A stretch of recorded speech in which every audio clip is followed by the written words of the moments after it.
A virtual affair, U.S. Democrats set to take to the airwaves and a first-of-a-kind convention, making their case against President Trump and for their presumptive nominee, Joe Biden. In Belarus, factory workers walk off the job as pressure grows for President Alexander Lukashenko to step down.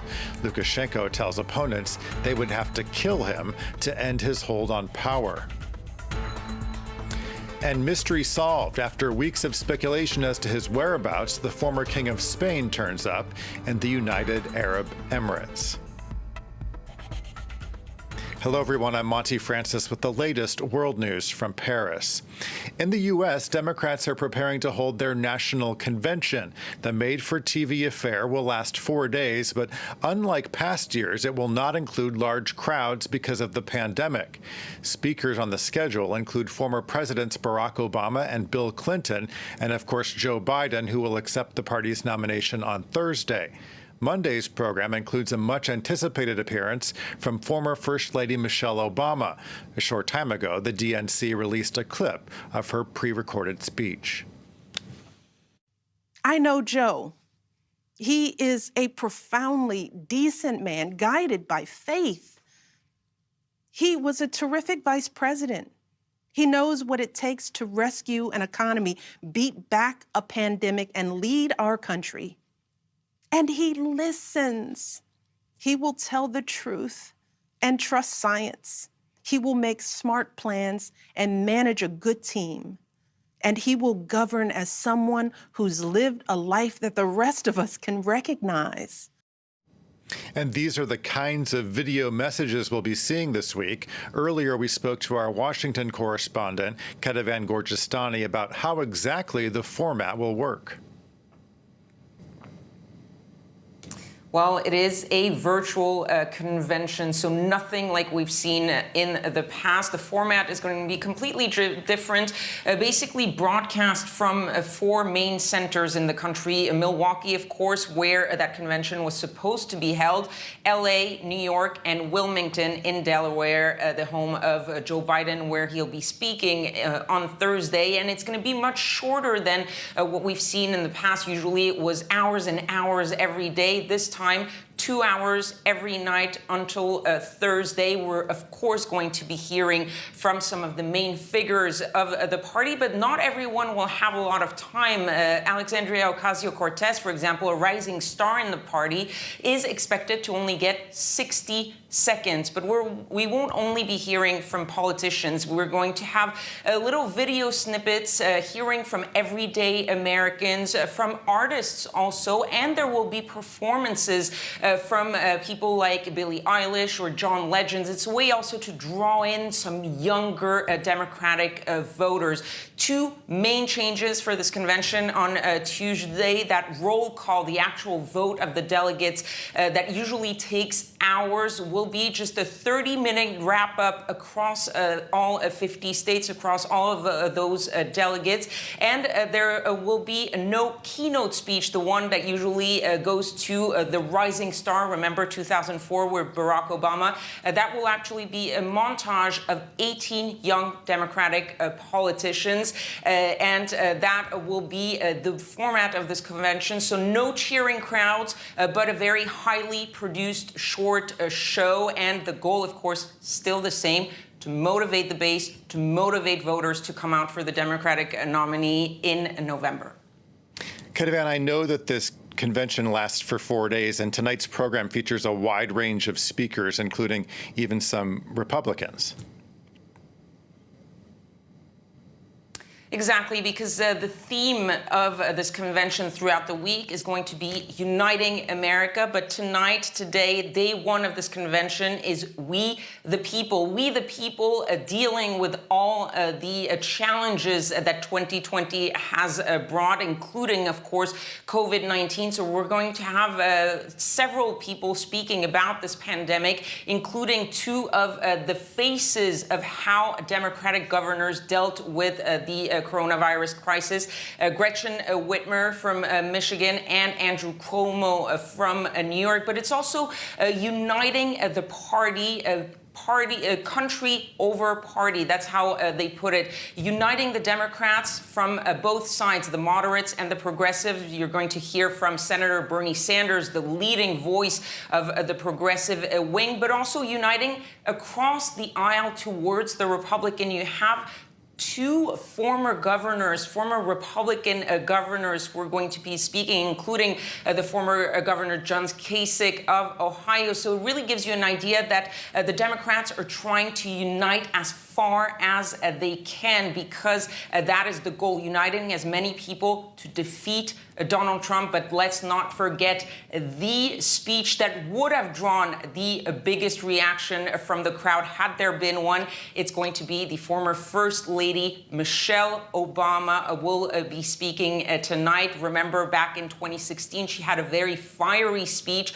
She is expected to give a rousing speech again this Monday. U.S. House Speaker Nancy Pelosi is calling back lawmakers from their August recess to block changes to the U.S. Postal Service. President Trump has been railing against mail-in voting, promoting the false claim that it's rife with fraud. His Postmaster General has moved in recent days to make drastic cuts to the post office, even removing sorting machines and mailboxes in an apparent effort to make it harder for Americans to vote. Erin Ogunkaya has more. Closed post offices, removed mailboxes, and Americans going days without receiving mail. For some, they're all consequences of the U.S. Postal Service's mounting debt. But for increasingly vocal Democrats, it's all the result of the U.S. president's purposeful attempt to undermine November's presidential election. What this president's trying to do with the Postal Service is undermine our confidence in vote by mail. That's unconscionable. I think it's illegal, and it is really hurting people. The role of the executive branch is to make government work, not make government fail. Concerns about the fate of the U.S. Postal Service come at a particularly crucial time. Some 80 million ballots are expected to be mailed in for this year's election, more than double the figure from 2016, as Americans avoid polling stations due to fears of COVID-19. Officials have warned that without emergency funding, millions of these ballots may not arrive in time to be counted. Last week, Donald Trump, who votes by mail himself, explicitly said he opposed providing additional funding to the USPS because he does not want the service to be used for mail-in voting. But amid growing public outcry, the U.S. president denied political motives were behind recent changes to the Postal Service. We'll take care of the post office. We want to make sure that the post office runs properly, and it hasn't run properly for many years, for probably 50 years. It's run very badly. In recent weeks, under the leadership of new Postmaster General Louis DeJoy, the agency has cut back opening hours, limited overtime pay, and removed mail sorting machines, producing massive backlogs and delaying mail and package deliveries. DeJoy, who is a major Trump donor, has agreed to testify before a House panel on August 24th. In other world news, the man known as Europe's last dictator remains defiant in the face of growing protests in Belarus. Alexander Lukashenko, who's been in power for 26 years, says opponents will have to kill him to end his hold on power. Tens of thousands of people have taken to the streets in recent days, including factory workers who walked off the job. Our regional correspondent, Gulliver Craig, sent us this report. Protests continued throughout Belarus on Monday and Monday evening. In regional centres, the idea was to ask local authorities to come and talk to demonstrators who gathered on town squares and city centres. In some places, mayors of those places did come out and talk with the protesters, but none of them actually crossed over to the anti-Lukashenko side. Not the authorities in any case, but in Grodno, for example, in the northwest of the country, the local TV station chose to broadcast live live the demonstration. That's something that would have been unthinkable just a few days ago in this authoritarian country where the official media are all controlled by the state. And even at the national level, we saw today state media broadcasting the unfortunate moment for President Alexander Lukashenko when he was greeted by boos and calls to resign by workers at a factory that he was visiting. At another moment, on Monday morning, there was simply an empty studio shown on state television, the result of strike action by some of the company's employees. And strike action continued also all over Belarus in the country's factories and other companies. In some places, like the potash mine of Saligorsk, it meant that all production was ceased. In other places, only part of the workforce joined the strikers, but a significant part, sufficiently important for the protest movement to feel that it has really widespread support among the population and across the country. Its symbolic leader, Svetlana Tikhanovskaya, the candidate who claims that she won the August 9th presidential election, and there is significant evidence to show that there was massive fraud, and that in the few places where there was not fraud, she did apparently win. She has said that she is willing to take over just for an interim period in order to organize new elections, and she's put together a consultative council to talk about how to organize this transition of power, made up of various prominent Belarusians, including the Nobel Prize-winning writer Svetlana Alexievich. But for the moment, these kinds of negotiations are just a pipe dream. Alexander Lukashenko is not saying that he's prepared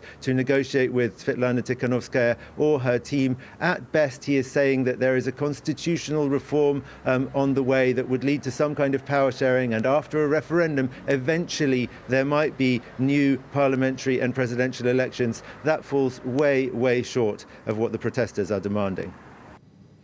The European Council has scheduled an emergency meeting to discuss the situation in Belarus. Some EU members are worried that Russia could wade into the conflict. Emerald Maxwell has the details. Calls for Alexander Lukashenko to hold new, fair elections are growing louder by the day, from the people of Belarus, but also internationally. That's a terrible situation, Belarus. We'll be following it very closely. Leading the calls are Belarus's Baltic neighbours and Poland. Lithuania has accused Lukashenko of escalating tensions after Belarus started military drills on its western border. It's also wary of Russia's response to the unrest on its doorstep. So far, Moscow's reaction has been uncharacteristically restrained, but Lukashenko says it's promised its assistance to Belarus in the event of an external military threat.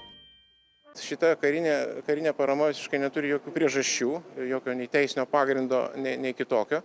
Ir taip gali būti tik tai tuo prisidengus, gali būti invazija į šalį ir sunaikinti tie paskutiniai nepriklausomybės pėdsakai, kurie dar yra.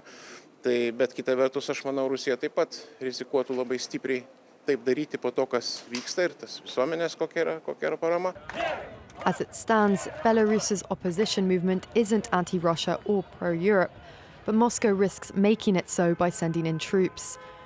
For its part, the EU has agreed on sanctions against Belarusian individuals who have violated human rights. Natürlich sehen auch wir die Option, die Sanktionen auf weitere verantwortliche Personen auszuweiten. Tweeting violence against protesters is unacceptable. European Council President Charles Michel said EU leaders would discuss the crackdown at an emergency summit on Wednesday. After weeks of speculation, the mystery to the whereabouts of the former King of Spain has been solved. The royal palace says Juan Carlos is now in the United Arab Emirates. Marius Sofas has the story. It came as a surprise when the former King of Spain, Juan Carlos, announced on August 3rd that he was going into exile. He said he wanted to prevent allegations of corruption against him from undermining his son, King Felipe VI's reign. Since he didn't announce where he was going, rumours have swirled as to his location. While some reports in Spain claimed he had travelled to the Dominican Republic or to Portugal, the royal palace has now confirmed that Juan Carlos is in the United Arab Emirates, adding no further details. While the former monarch isn't under formal investigation, legal questions are being raised about his financial dealings. Preliminary investigations are being carried out by officials at Spain's Supreme Court and in Switzerland. The allegations against him centre on a sum of $100 million that late Saudi King Abdullah is supposed to have deposited into a Swiss bank account in 2008 to which Juan Carlos had access. When the allegations emerged earlier this year, King Felipe stripped his father of his €200,000 annual allowance. After Juan Carlos announced his decision to leave, his lawyer said his client remained at the Spanish prosecutor's disposal. That's it for now. Thanks for watching, and stay tuned for more world news here on France 24.